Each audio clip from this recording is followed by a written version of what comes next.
Dear students, let us continue the 8th chapter of controlling. So today we are going to discussing last topic of 8th chapter, that is controlling, in that techniques of managerial control. Students ಇವತ್ತಿನ ಕ್ಲಾಸಲ್ಲಿ ನಾವು ಕೊನೆಯ topic ಆದಂಥ controlling ಚಾಪ್ಟರಲ್ಲಿ ನಿಯಂತ್ರಿಸುವಿಕೆ ಅಧ್ಯಾಯದಲ್ಲಿ ಕೊನೆಯ topic ಆದಂಥ ನಿರ್ವಹಣಾತ್ಮಕ ನಿಯಂತ್ರಣ ತಂತ್ರಗಳ ಬಗ್ಗೆ ಅಧ್ಯಯನ ಮಾಡೋಣ. So there are mainly two types of techniques are there. So in previous class we have discussed the controlling process. So in that there are mainly 5 steps are there. One, that is we have to, first step we have to frame the standards, setting up of the standards. Then in second step we are going to measuring the performance. Then in third step making the comparison of standards and performance. Then analyzing the deviations. After that taking the corrective actions. So these are the 5 steps which we can say it as a controlling process. So as per the controlling process, with the help of that process, the techniques are to be framed of managerial control. Students last ಕ್ಲಾಸಲ್ಲಿ ನಾವು controlling process ಬಗ್ಗೆ ಅಧ್ಯಯನ ಮಾಡಿದ್ವಿ. So controlling ಪ್ರಕ್ರಿಯೆ ಯಾವ ರೀತಿ ಇದೆ ಅಂತಂದರೆ 5 ಹಂತಗಳ ಮುಖಾಂತರ ನಾವು ಅದನ್ನು ನಿಯಂತ್ರಿಸುವಿಕೆ ಒಂದು ಪ್ರಕ್ರಿಯೆಯನ್ನು ನೋಡ್ತಾ ಇದ್ದೀವಿ. ಮೊದಲನೇದಾಗಿ ಒಂದು ಸಂಸ್ಥೆಯಲ್ಲಿರ್ತಕ್ಕಂಥ ಕೆಲವೊಂದು ನೀತಿ ನಿಯಮಗಳಾಗಿರ್ಬೋದು, ಅಥವಾ ನಮ್ಮ ಸಂಸ್ಥೆ ಯಾವ ರೀತಿ ಸ್ಟ್ಯಾಂಡರ್ಡ್ಸ್ಗಳನ್ನು ಸೆಟ್ ಮಾಡಬೇಕು ಅನ್ನೋದನ್ನು ಮೊದಲನೇ ಹಂತದಲ್ಲಿ ನೋಡಿದ್ವಿ. ಹಾಗೆ ಎರಡನೇ ಹಂತದಲ್ಲಿ ಯಾವ ರೀತಿ ಪರ್ಫಾರ್ಮೆನ್ಸ್ ಇದೆ ಅದನ್ನು ನಾವು ಮೆಜರ್ಮೆಂಟ್ ಮಾಡಬೇಕಾಗತ್ತೆ. ಮೂರನೇ ಹಂತದಲ್ಲಿ ಪರ್ಫಾರ್ಮೆನ್ಸ್ ಮತ್ತು ಸ್ಟ್ಯಾಂಡರ್ಡ್ಸ್ಗಳನ್ನು ಹೋಲಿಕೆ ಮಾಡೋದನ್ನು ನೋಡ್ತೀವಿ. ಅದೇ ಥರ ನಾಲ್ಕನೇ ಹಂತದಲ್ಲಿ ಯಾವುದೇ ರೀತಿ ಡೆವಿಯೇಷನ್ಸ್ ಇದ್ವು ಅಂತಂದರೆ, ವೇರಿಯೇಷನ್ಸ್ ಆಗ್ತಾಯಿದ್ವು ಅಂತಂದರೆ ಅದನ್ನು ಕಂಡು ಹಿಡ್ಕೋತೀವಿ ಅಥವಾ ಅನಲೈಸ್ ಮಾಡ್ತೀವಿ. ಕೊನೆಯ ಹಂತದಲ್ಲಿ ಏನಾದರೂ ಕರೆಕ್ಷನ್ಸ್ ಅವಶ್ಯಕತೆ ಇದ್ವು ಅಂತಂದರೆ ಅದನ್ನು ನಾವೇನು ಮಾಡ್ತೀವಿ, ಕರೆಕ್ಷನ್ಸ್ ಕರೆಕ್ಟಾಗಿ ಮಾಡಬೇಕಂದ್ರೆ ಆ್ಯಕ್ಷನ್ಸ್ಗಳನ್ನು ತೊಗೋತೀವಿ. ಹೌದಾ? ಸೊ ಈ ರೀತಿ 5 ಹಂತಗಳ ಬಗ್ಗೆ ಅಧ್ಯಯನ ಮಾಡಿದ್ವಿ. ಸೊ ಅದೇ ರೀತಿ ನಿಯಂತ್ರಿಸುವಿಕೆ ಒಂದು ಪ್ರಕ್ರಿಯೆಯನ್ನು ಆಧಾರವಾಗಿಟ್ಟುಕೊಂಡು ಕೆಲವೊಂದು ತಂತ್ರಗಳನ್ನು ಫ್ರೇಮ್ ಮಾಡಿದ್ದಾರೆ. ಸೊ ಅದಕ್ಕೆ ನಾವು ಹೇಳ್ತೀವಿ ನಿರ್ವಹಣಾತ್ಮಕ ನಿಯಂತ್ರಣದ ತಂತ್ರಗಳು ಅಂತ ಹೇಳ್ತೀವಿ, techniques of managerial control. So ಇದರಲ್ಲಿ 2 ಪ್ರಕಾರಗಳಿವೆ. There are 2 techniques of managerial control. Here we can say one is traditional techniques, another one is modern technique. So 2 ತರಹ ನಿಯಂತ್ರಣದ ತಂತ್ರಗಳಿವೆ. ಮೊದಲನೇದಾಗಿ ಸಾಂಪ್ರದಾಯಿಕ ತಂತ್ರಗಳು, ಇನ್ನೊಂದು ಆಧುನಿಕ ತಂತ್ರಗಳು. ಸೊ ಈ ರೀತಿ 2 ತಂತ್ರಗಳನ್ನು ನಾವಿಲ್ಲಿ ನೋಡ್ತಾ ಇದ್ದೀವಿ. ಸೊ ಸಾಂಪ್ರದಾಯಿಕ ತಂತ್ರಗಳು ಅಂತಂದರೆ ಏನು? What you mean by traditional techniques? So traditional techniques are nothing but the techniques which are to be controlled by traditional method. So nowadays the technology is to be improved and there are so many facilities are available to control over the management. But in previous days there are having some traditional techniques. So ಇವತ್ತಿನ ದಿನಗಳಲ್ಲಿ ನಾವೇನು ಮಾಡ್ತಾಯಿದ್ರಿ, ಹಲವಾರು ರೀತಿ technology ಮುಂದಿರೋದ್ರಿಂದ, ತಾಂತ್ರಿಕತೆಯನ್ನು ನಾವು ಬಳಕೆ ಮಾಡೋದ್ರಿಂದ ಅಲ್ಲಿ ನಾವು ಬಿಸ್ನೆಸ್ಗಳಲ್ಲಿ ಯೂಸ್ ಮಾಡ್ತಕ್ಕಂಥ ತಂತ್ರಗಳು ಬೇರೆ ಆಗುತ್ತೆ. ಆದರೆ ಮುಂಚಿತವಾಗಿ ನಮ್ಮಲ್ಲಿ ಸಾಂಪ್ರದಾಯಿಕ ತಂತ್ರಗಳನ್ನು ಬಳಕೆ ಮಾಡ್ತಾ ಇದ್ವಿ ಅಂತ ಹೇಳ್ತಾ ಇದ್ವಿ. ಸೊ ಹಾಗಾದರೆ ಸಾಂಪ್ರದಾಯಿಕ ತಂತ್ರಗಳು ಅಂದರೆ ಯಾವುವು? What are the traditional techniques? So there are mainly 4 are there. Personal observation, statistical reports, break-even analysis and budgetary control. So these are the 4 important traditional techniques. ಸಾಂಪ್ರದಾಯಿಕ ತಂತ್ರಗಳಲ್ಲಿ 4 ಪ್ರಕಾರಗಳಿವೆ. ಒಂದು ವೈಯಕ್ತಿಕ ಅವಲೋಕನ, ಅಂಕಿ ಅಂಶೀಯ ವರದಿಗಳು, ಸಮಚ್ಛೇದ ವಿಶ್ಲೇಷಣೆ ಹಾಗೂ ಬಜೆಟ್ ಆಧಾರಿತ ನಿಯಂತ್ರಣ. ಸೊ ಇವು 4 ಸಾಂಪ್ರದಾಯಿಕ ತಂತ್ರಗಳು ಅಂತ ಹೇಳ್ತೀವಿ.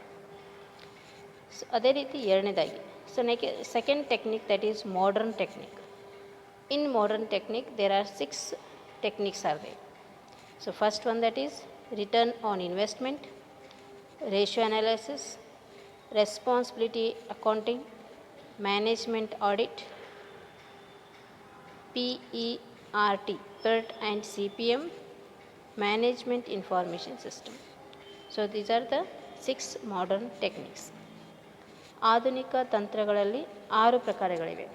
ಒಂದು, ಹೂಡಿಕೆಯ ಮೇಲಿನ ಪ್ರತಿಫಲ, ಅನುಪಾತ ವಿಶ್ಲೇಷಣೆ, ಹೊಣೆಗಾರಿಕೆ ಲೆಕ್ಕಪತ್ರ ನಿರ್ವಹಣೆ, ನಿರ್ವಹಣಾ ಪರಿಶೋಧನೆ, PERT ಮತ್ತು CPM ಹಾಗೂ ನಿರ್ವಹಣಾ ಮಾಹಿತಿ ವ್ಯವಸ್ಥೆ. ಸೊ ಈ ರೀತಿ 6 ತಂತ್ರಗಳನ್ನು ನಾವಿಲ್ಲಿ ನೋಡ್ತಾ ಇದ್ದೀವಿ. ಸೊ ಈಗ one by one traditional techniques ಆಗಿರ್ಬೋದು, ಮಾಡರ್ನ್ ಟೆಕ್ನಿಕ್ಸ್ ಆಗಿರ್ಬೋದು, let us study in a detail. So first one, that is traditional technique, ಸಾಂಪ್ರದಾಯಿಕ ತಂತ್ರಗಳು. Traditional techniques, it includes again 4 types we have already seen here. So in that first one, that is personal observation. So when the controlling process takes place, we have to set the standards as per the controlling process. So here when you are going to set the standards, in that in every business organization you have to observe the performance of the employee in your business organization, that it tells how the work is to be done or what the activities are going to do by the worker or an employee. So here personal observation says that it enables the manager to collect first hand information.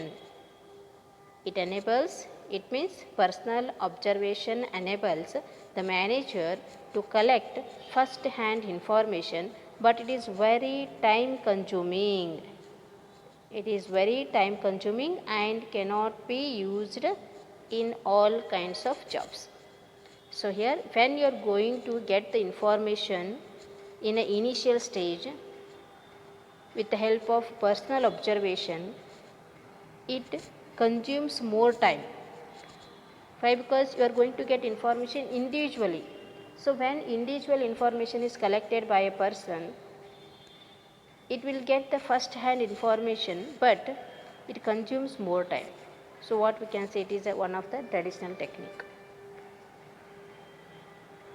Personal observation, ವೈಯಕ್ತಿಕ ಅವಲೋಕನ ಅಂತ ಹೇಳ್ತಾ ಇದ್ದೀವಿ. So ಸಾಂಪ್ರದಾಯಿಕ ತಂತ್ರಗಳಲ್ಲಿ ಮೊದಲನೇದಾಗಂಥ ತಂತ್ರ ಯಾವುದಪ್ಪ ಅಂತಂದರೆ ವೈಯಕ್ತಿಕ ಅವಲೋಕನೆ.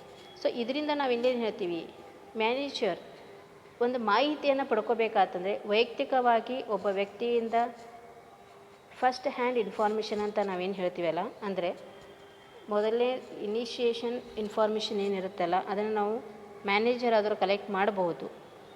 ಆದರೆ ಅಲ್ಲಿ ನಮಗೇನಾಗತ್ತೆ, ವೈಯಕ್ತಿಕವಾಗಿ ನೀವು ಇಂಡಿವಿಜುವಲ್ ಇನ್ಫಾರ್ಮೇಷನನ್ನು ತೊಗೊಳೋದ್ರಿಂದ ಅಲ್ಲಿ ನಿಮಗೆ ಟೈಮ್ ಭಾಳ ವೇಸ್ಟೇಜ್ ಆಗುತ್ತೆ. ಸೊ ಅಲ್ಲಿ ಟೈಮ್ ತುಂಬ ಕನ್ಸ್ಯೂಮ್ ಆಗುತ್ತೆ ಅಂತ ಹೇಳ್ತೀವಿ. So and cannot be used in all kinds of job. But ಆದರೆ ಇದು ಎಲ್ಲ ಒಂದು ಕೆಲಸಗಳಲ್ಲಿ ಅಥವಾ ಜಾಬ್ಸ್ಗಳಲ್ಲಿ ಈ ರೀತಿ ಒಂದು ಪರ್ಸ್ನಲ್ ಅಬ್ಸರ್ವೇಷನ್ ಮಾಡಲಿಕ್ಕೆ ಸಾಧ್ಯತೆ ಆಗೋದಿಲ್ಲ ಅಂತ ಹೇಳ್ತೀವಿ. ಸೊ ಅದು ಒಂದು ಟ್ರೆಡಿಷ್ನಲ್ ಟೆಕ್ನಿಕ್ ಅಂತ ಹೇಳ್ತಾಯಿದ್ವಿ, ಅಂದರೆ ಸಾಂಪ್ರದಾಯಿಕ ತಂತ್ರಗಳು, ವೈಯಕ್ತಿಕ ಅವಲೋಕನ. ಸೆಕೆಂಡ್ ಒನ್, ಸ್ಟ್ಯಾಟಿಸ್ಟಿಕಲ್ ರಿಪೋರ್ಟ್ಸ್, ಅಂಕಿ ಅಂಶ ವರದಿಗಳು. So the name itself indicates that statistical reports is nothing but numerical records are to be collected. So what it tells? Statistical analysis is in the form of average, percentage, ratios, correlations, etc. Present useful information to the managers regarding performance of the organization. So with the help of statistical reports, the managers are more helpful to get the informations regarding performance of the organization with the help of averages. So what we can say as a calculation of the mean, median, mode. So already we have studied in the economics. Percentage, calculation of the percentage, total number of profit, how much percentage you are going to earn. Then ratios, there will be number of ratios. Then correlations. So with the help of these data you are going to get the reports. So ಅಂಕಿ ಅಂಶ ವರದಿಗಳು traditional ಟೆಕ್ನಿಕಲ್ಲಿ ಸಾಂಪ್ರದಾಯಿಕ ತಂತ್ರಗಳಲ್ಲಿ ಎರಡನೇದಾಗಿರೋಂಥ technique ಯಾವುದಪ್ಪ ಅಂತಂದರೆ ಅಂಕಿ ಅಂಶಯ ವರದಿಗಳು.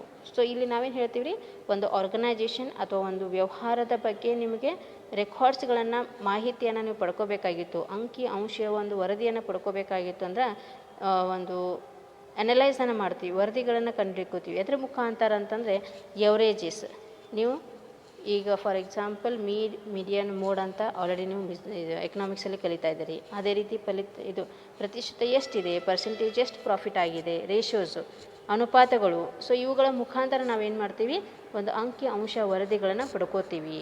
ಟೋಟಲಾಗಿ ಒಂದು ವ್ಯವಹಾರದ ಪರ್ಫಾರ್ಮೆನ್ಸ್ ಯಾವ ರೀತಿ ಇದೆ ಅನ್ನೋದು ಮ್ಯಾನೇಜರ್ಸ್ಗಳಿಗೆ ಇನ್ಫಾರ್ಮೇಷನ್ನ ಪ್ರೊವೈಡ್ ಮಾಡಲಿಕ್ಕೆ ಹೆಲ್ಪ್ ಆಗ್ತಕ್ಕಂಥ ಒಂದು ತಂತ್ರ ಅಂತ ನಾವಿಲ್ಲಿ ಹೇಳ್ಬೋದು. So next third traditional technique, that is break-even analysis, ಸಮಛೇದ ವಿಶ್ಲೇಷಣೆ. So break-even analysis, it is a technique to study the relationship between cost, value and profit. So this is what the important here. So break-even analysis is nothing but it is one of the technique which helps to study the relationship between cost, how much cost you are going to consume. For example, we can take as a production department.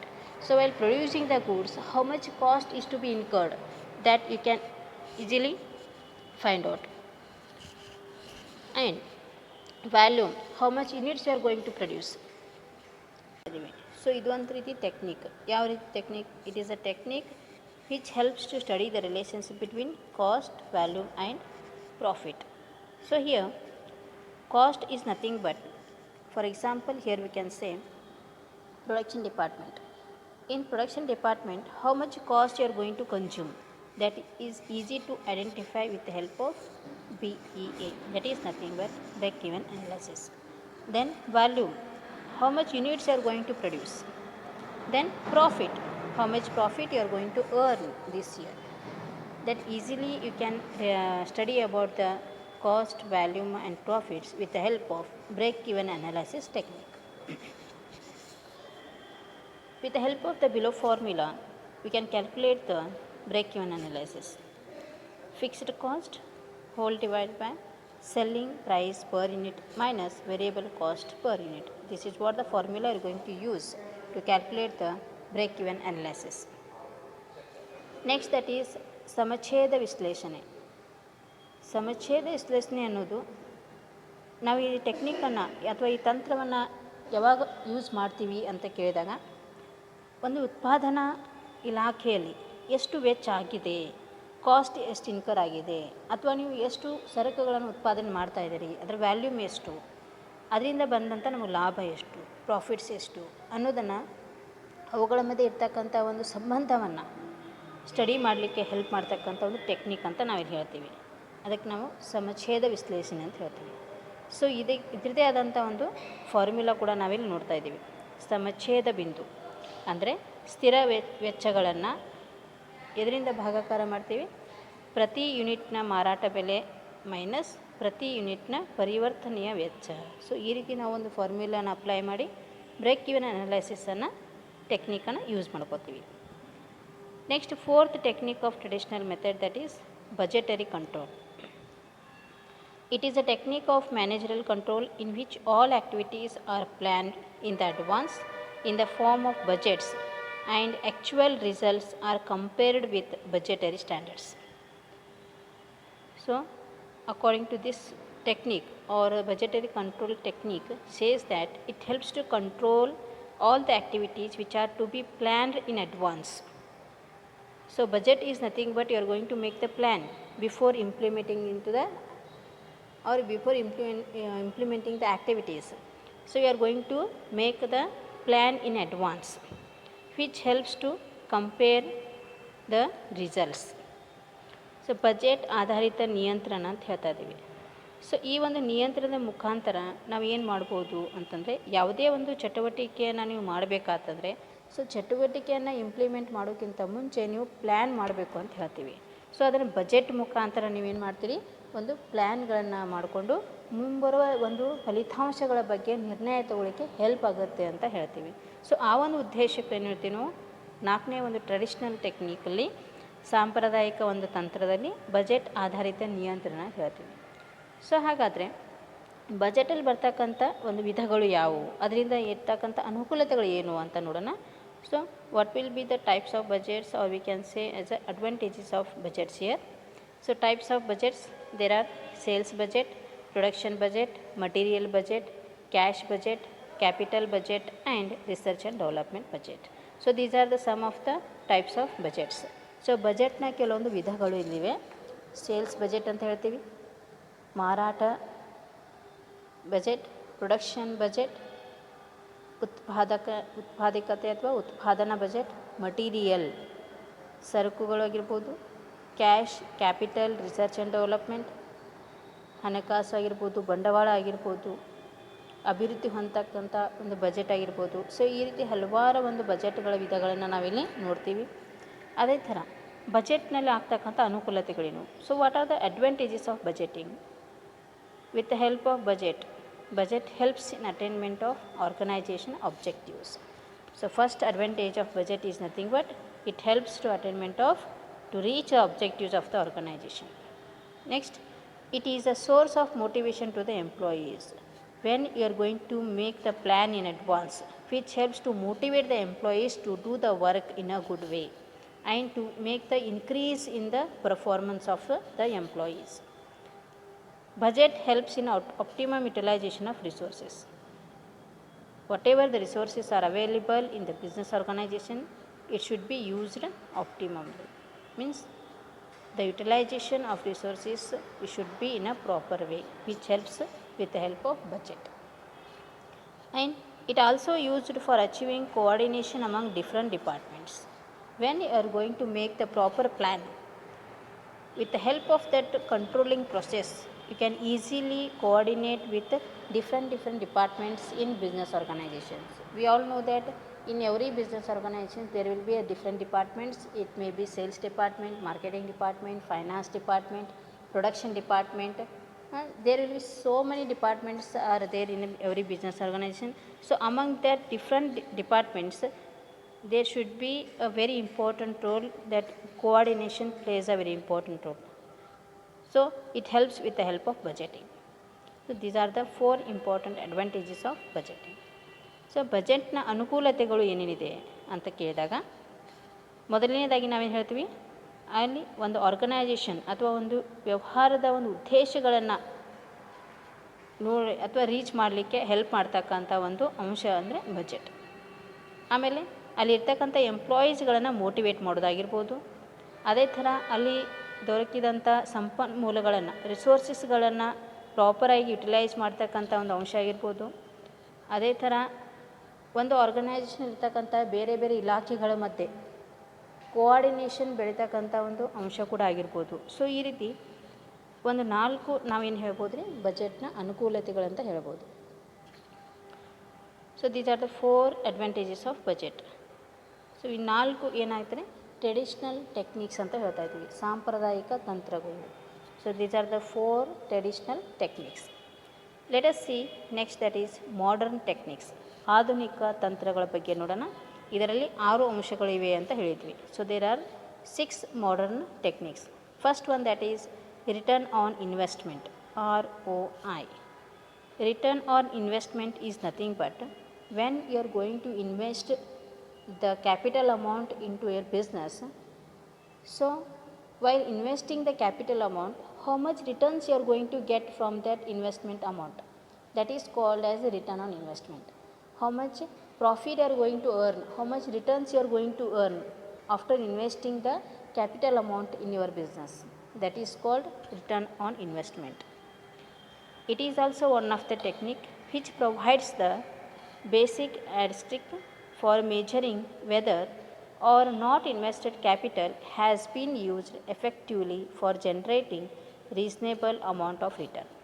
So when you are going to invest the amount, capital amount in your business, by using that capital amount effectively, how much the amount is to be returned, that is to be studied with the help of this technique. That is called return on investment. With the help of the following formula, you can calculate the return on investment. that is ROI is equal to net income divided by sales into sales divided by total investment. So also we can write, we can cancel sales and sales. So total ROI is equal to net income divided by total investment. So this is what the formula to calculate the ROI. So ಆಧುನಿಕ ತಂತ್ರಗಳಲ್ಲಿರ್ತಕ್ಕಂಥ ಮೊದಲನೇದಾಗಿ ತಂತ್ರ ಹೂಡಿಕೆಯ ಮೇಲಿನ ಪ್ರತಿಫಲ ಅಂತ ಹೇಳ್ತಾ ಇದ್ದೀವಿ. So ಹೂಡಿಕೆ ಮೇಲಿನ ಪ್ರತಿಫಲ ಅಂತಂದರೆ ಒಂದು ಯಾವುದೇ ವ್ಯವಹಾರದಲ್ಲಿ ನೀವು ಹೂಡಿಕೆ ಮಾಡಿದಂಥ ಒಂದು ಬಂಡವಾಳವನ್ನು ಅದರ ಪ್ರತಿಕ್ರಿಯೆಯಾಗಿ ನಿಮಗೆ ಯಾವ ರೀತಿ ಫಲ ನೀಡಿದೆ ಅಥವಾ ಯಾವ ರೀತಿ ಪ್ರಾಫಿಟನ್ನು ನೀವು ಅರ್ನ್ ಮಾಡ್ತಾಯಿದ್ದೀರಿ, ರಿಟರ್ನ್ ಎಷ್ಟು ಬಂದಿದೆ ಅನ್ನೋದನ್ನು ನಾವೇನು ಮಾಡ್ತೀವಿ, ಹೂಡಿಕೆ ಮೇಲಿನ ಪ್ರತಿಫಲದ ಮುಖಾಂತರ ಅದನ್ನು ನೀವು ಕಂಡು ಹಿಡ್ಕೋತೀರಿ. ಅಥವಾ ಇದು ಒಂದು ತಂತ್ರವನ್ನು ಬಳಕೆ ಮಾಡಿಕೊಂಡು ನಮಗೆ ಎಷ್ಟು ರಿಟರ್ನ್ ಬಂದಿದೆ, ಪ್ರಾಫಿಟ್ ಎಷ್ಟು ಅರ್ನ್ ಆಗಿದೆ ಅನ್ನೋದನ್ನು ನೀವು ಕ್ಯಾಲ್ಕುಲೇಷನ್ ಮಾಡಲಿಕ್ಕೆ ಹೆಲ್ಪ್ ಆಗುತ್ತೆ. ಸೊ ಈ ಒಂದು ಕೆಳಗಿನ ಒಂದು ಫಾರ್ಮುಲಾ ಮುಖಾಂತರ ನಾವೇನು ಮಾಡ್ಬೋದು ರೀ, ನೀವು ಇಲ್ಲಿ ಯೂಸ್ ಮಾಡ್ಕೋಬೋದು. ಸೊ ಏನಿದೆ ನೋಡಿ, ಹೂಡಿಕೆಯ ಮೇಲಿನ ಪ್ರತಿಫಲ ನಿವ್ವಳ ಆದಾಯ ಡಿವೈಡೆಡ್ ಬೈ ಮಾರಾಟ ಇಂಟು ಮಾರಾಟ ಡಿವೈಡೆಡ್ ಬೈ ಒಟ್ಟು ಹೂಡಿಕೆ. ಸೊ ಇದನ್ನು ನಾವು ಕೂಡ ಇಲ್ಲಿ ಮಾರಾಟ ಮತ್ತು ಮಾರಾಟ ಕ್ಯಾನ್ಸಲ್ ಮಾಡಿದರೆ ಸೊ ಟೋಟಲ್ ಹೂಡಿಕೆಯ ಮೇಲಿನ ಪ್ರತಿಫಲ ಏನಾಗುತ್ತೆ ರೀ, ನಿವ್ವಳ ಆದಾಯ ಡಿವೈಡೆಡ್ ಬೈ ಒಟ್ಟು ಹೂಡಿಕೆ. So this is what the formula. ಇದು ಮೊದಲನೇ ಇರ್ತಕ್ಕಂಥ ಆಧುನಿಕ ತಂತ್ರಗಳು. ನೆಕ್ಸ್ಟ್ ಸೆಕೆಂಡ್, ಅನುಪಾತ ವಿಶ್ಲೇಷಣೆ, ratio analysis. So this is the second modern techniques. Ratio analysis is nothing but it refers to analysis of financial statements by computation of various ratios. With the help of calculation the ratios, we can make the analysis of the total financial statements. So there are different analysis, ratio analysis are there. First one, that is liquidity ratio. Liquidity ratio which helps to calculate the short term solvency of business. Solvency ratio which helps to calculate the long term solvency of ratios.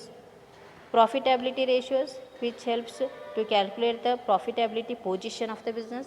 And turnover ratio which helps to determine the efficiency of operations, which is based on effective utilization of resources. So these are the important 4 ratios which are going to use at a technique of a modern techniques of a controlling. So here ratios are nothing but it is helpful to calculate the ratios to analyze the financial statements.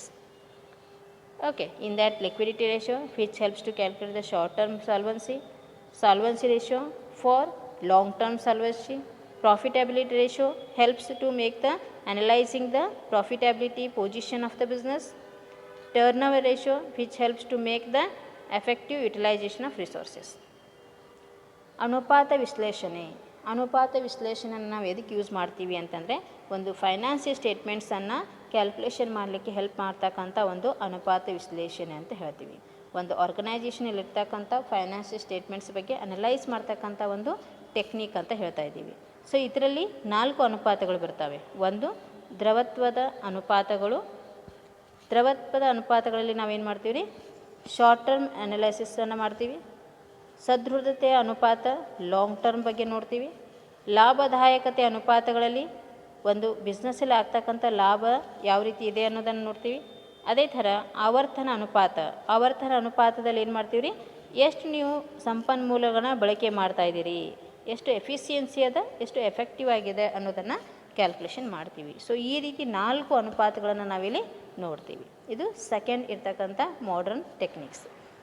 Next that is responsibility accounting, ಹೊಣೆಗಾರಿಕೆಯ ಲೆಕ್ಕಪತ್ರ ನಿರ್ವಹಣೆ.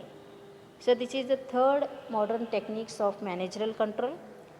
In this responsibility accounting, there are mainly 4 responsibilities are there. 1, cost center, then revenue center, profit center and investment center. So these are the 4 important centers or departments taking the responsibility regarding accounting system. So first one, that is cost center. Cost center is nothing but whatever the cost or expenses arises in the business organization, which the manager has to take the responsibility of its operations. For example, here we can say production department for manufacturing units. So in production department, how much manufacturing units are there, how much cost is to be incurred, that has to be studied. Then revenue center. Revenue center is nothing but, which we can say it is a primary responsibility of the manager for generating revenue. For example, marketing department. Then profit center. Profit center, when the organization or a manager is responsible for both the revenue and cost. It is nothing but the combination of revenue and cost is a profit center. For example, repair and maintenance department. Next, investment center. It is one of the responsibility, not only profit but also for all the investment made in the centers. So investment center is nothing but the responsibility of the managers regarding not only the profit but also for all investment made in the departments. Example, assets. So these are the 4 important responsibility accounting. ಹೊಣೆಗಾರಿಕೆ ಲೆಕ್ಕಪತ್ರ ನಿರ್ವಹಣೆ ಅಂತ ಹೇಳ್ತಾ ಇದ್ದೀವಿ. So ಇದರಲ್ಲಿ 4 ಪ್ರಕಾರಗಳಿವೆ. ಒಂದು ವೆಚ್ಚ ಕೇಂದ್ರ, ಆದಾಯ ಕೇಂದ್ರ, ಲಾಭ ಕೇಂದ್ರ ಮತ್ತು ಹೂಡಿಕೆ ಕೇಂದ್ರ. ಸೊ ವೆಚ್ಚ ಕೇಂದ್ರದಲ್ಲಿ ಏನು ಮಾಡ್ತಾ ಇದ್ದೀವಿ ಅಂತಂದರೆ, ಮ್ಯಾನೇಜರ್ ಆದವರು ಯಾವ ರೀತಿ ಒಂದು ಹೊಣೆಗಾರಿಕೆಯನ್ನು ತಗೋಬೇಕು ಅಂತಂದರೆ, ಯಾವ ಪ್ರೊಡಕ್ಷನ್ ಡಿಪಾರ್ಟ್ಮೆಂಟ್ ಉತ್ಪಾದಕ ಒಂದು ಇಲಾಖೆಯಲ್ಲಿ ಎಷ್ಟು ವೆಚ್ಚಗಳಾಗಿವೆ, ಸೊ ಅದರಿಂದ ನಾವು ಯಾವ ರೀತಿ ಅದನ್ನು ರೆಸ್ಪಾನ್ಸಿಬಿಲಿಟಿ ತೊಗೋಬೇಕು ಅನ್ನೋದನ್ನು ನಾವೇನು ಮಾಡ್ತೀವಿ, ವೆಚ್ಚ ಕೇಂದ್ರದಲ್ಲಿ ನೋಡ್ತೀವಿ. ಅದೇ ಥರ ಆದಾಯ ಕೇಂದ್ರ, ಎಷ್ಟು ನಮಗೆ ರೆವಿನ್ಯೂ ಬಂದಿದೆ, ಲಾಭ ಎಷ್ಟು ಆಗಿದೆ, ಅದಕ್ಕೆ ನಾವು ಎಕ್ಸಾಂಪಲ್ ಮಾರ್ಕೆಟಿಂಗ್ ಡಿಪಾರ್ಟ್ಮೆಂಟ್ ಅಂತ ಹೇಳ್ತಾ ಇದ್ದೀವಿ. ಸೊ ಎಷ್ಟು ವಸ್ತುಗಳನ್ನು ನೀವು ಮಾರಾಟ ಮಾಡಿದರೆ ಅದರಿಂದ ಬಂದಂಥ ಲಾಭ ಎಷ್ಟು ಅನ್ನೋದನ್ನು ನಾವೇನು ಮಾಡ್ತೀವಿ, ಆದಾಯ ಕೇಂದ್ರದ ಮುಖಾಂತರ ತಿಳ್ಕೊತೀವಿ. ಅದೇ ಥರ ಲಾಭ ಕೇಂದ್ರ. ಲಾಭ ಕೇಂದ್ರ ಏನಾಗಿದ್ದರೆ, ಆ ವೆಚ್ಚ ಮತ್ತು ಆದಾಯ ಇವುಗಳ ಮಧ್ಯೆ ಇರ್ತಕ್ಕಂಥ ಒಂದು ರೆಸ್ಪಾನ್ಸಿಬಿಲಿಟಿ, ಅವುಗಳ ಮುಖಾಂತರ ನಾವೇನು ಮಾಡ್ತೀವಿ, ಲಾಭವನ್ನು ಪಡಿತೀವಿ. ರೆವಿನ್ಯೂ ಎಷ್ಟಾಗಿದೆ ಮತ್ತು ವೆಚ್ಚ ಎಷ್ಟಾಗಿದೆ. ಇಲ್ಲಿ ಎಕ್ಸಾಂಪಲ್ ರಿಪೇರ್ ಆ್ಯಂಡ್ ಮೇಂಟೆನೆನ್ಸ್ ಅಂತ ಕೂಡ ತಗೋತಾ ಇದ್ದೀವಿ. ಅದೇ ಥರ ಹೂಡಿಕೆ ಕೇಂದ್ರ, ಇನ್ವೆಸ್ಟ್ಮೆಂಟ್. ಸೊ ಇಲ್ಲಿ ಇನ್ವೆಸ್ಟ್ಮೆಂಟ್ ಎಷ್ಟಾಗಿದೆ, ಇನ್ವೆಸ್ಟ್ಮೆಂಟಿಂದ ನಮಗೆ ಪ್ರಾಫಿಟ್ ಎಷ್ಟು ಅರ್ನ್ ಆಗಿದೆ. ಸೊ ಇಲ್ಲಿ ಪ್ರಾಫಿಟ್ ಮಾತ್ರ ಅಲ್ಲದೆ ಹೂಡಿಕೆಯನ್ನು ನಾವು ಮುಂದಿಟ್ಟುಕೊಂಡು ಒಂದು ಟೆಕ್ನಿಕನ್ನು ಬಳಕೆ ಮಾಡ್ಕೋತೀವಿ. ಇದು ಕೂಡ ಒಂದು ರೆಸ್ಪಾನ್ಸಿಬಿಲಿಟಿ ಅಥವಾ ಹೊಣೆಗಾರಿಕೆ ಅಂತ ಹೇಳ್ತೀವಿ. ಸೊ ಈ ರೀತಿ 4 ಕೇಂದ್ರಗಳನ್ನು ನಾವು ಹೊಣೆಗಾರಿಕಾ ಲೆಕ್ಕಪತ್ರ ನಿರ್ವಹಣೆಯಲ್ಲಿ ನೋಡ್ತಾ ಇದ್ದೀವಿ. ಸೊ 4ನೇ ಮಾಡರ್ನ್ ಅಥವಾ ನಿರ್ವಹಣಾ ಪರಿಶೋಧನೆ ಏನಂತ ನೋಡೋಣ. So 4th modern techniques, that is management audit. So it refers to systematic performance appraisal of the management of an organization. So fourth technique of modern is nothing but management audit. Audit is nothing but you have to make the verification of a particular documents. So here management audit is nothing but it refers to a systematic performance which helps the management of the organization. So what are the advantages of management audit? It helps to locate present and potential deficiencies in the performance of management functions. So one advantage is, with the help of management audit, it helps to locate the present situation or the performance of the management functions. Then it helps to improve the control system of an organization. With the help of controlling process, we can say that when the management audit takes place, with the help of this we can make the improvement in the controlling system, and it improves coordination in the functioning of various departments. It builds the correlations among all the departments. Then it ensures updating of existing managerial policies and strategies to make any changes required in the environment. So these are the 4 important advantages of management audit. ನಿರ್ವಹಣಾ ಪರಿಶೋಧನೆ ಅಂತ ಹೇಳ್ತಾ ಇದ್ದೀವಿ.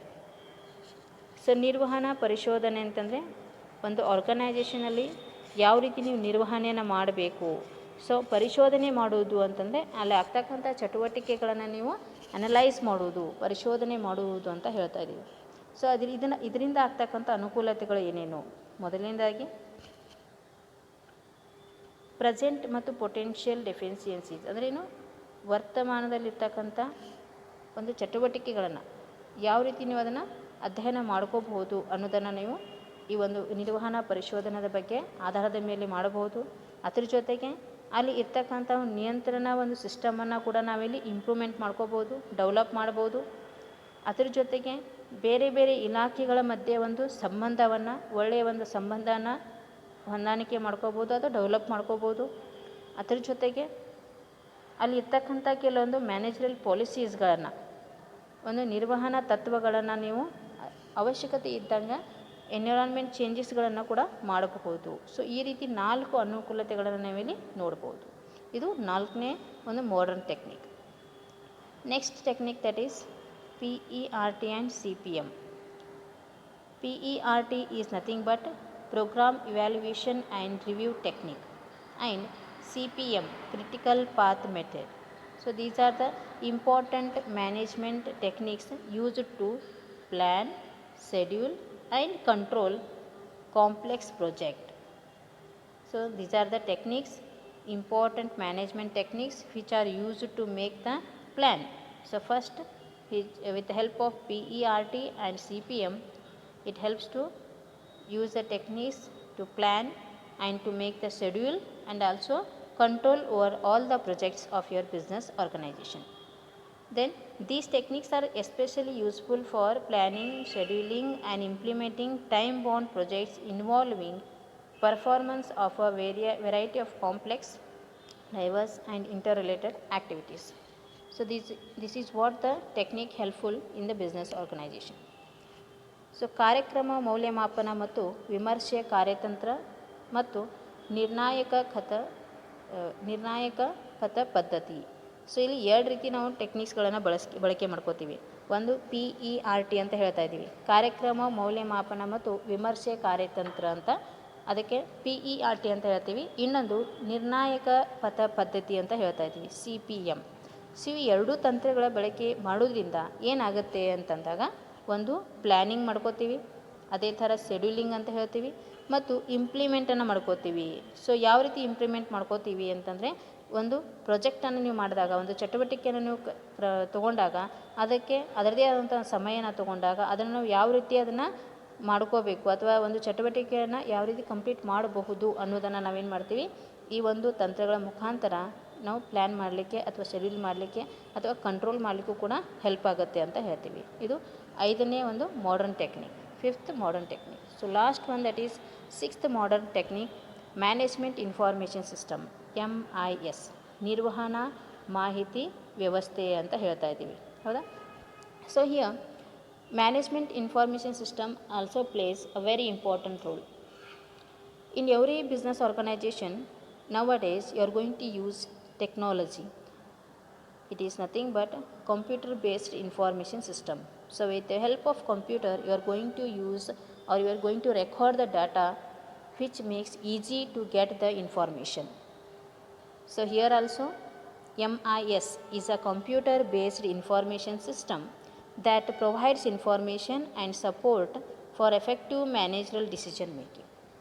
So MIS plays a very important role. Why? Because it is a computer based system which provides the information and also helpful to support for effective managerial decision making. Here we can say it is an important control technique. MIS, ನಿರ್ವಹಣಾ ಮಾಹಿತಿ ವ್ಯವಸ್ಥೆ ಅಂತ ಹೇಳ್ತಾ ಇದ್ದೀವಿ.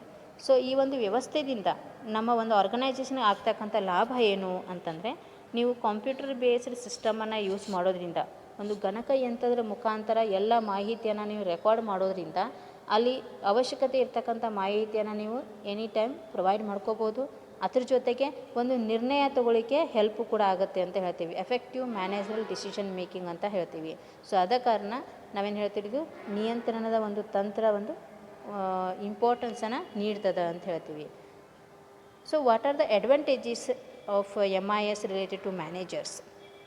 It helps, or it facilitates the collection, management and dissemination of information. With the help of MIS, it is more helpful, or it helps to facilitate the collection of the information, providing the information to the management. So it plays a very important role, and it helps for planning, decision making and controlling of all levels. It improves quality of information, it ensures cost effectiveness and it reduces inflammation overload.